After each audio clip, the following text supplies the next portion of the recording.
We got some high winds changing, going to the northeast.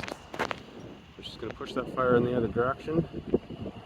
It's also putting it out at the top of the crest there because it has no more fuel to back burn on. But we're going to see a rise up in that direction pretty quick here, I think. Very possibly towards Magic Estates, or wherever that stuff is, towards the dump there. Yeah, we'll just keep hoping the wind changes that direction there, goes back towards the lake, so it has nothing to feed on. Firefighters will not be doing anything at night. The most they will do is build trenches along residential areas where there's light. They will not put out houses fires, as it's too dangerous for them.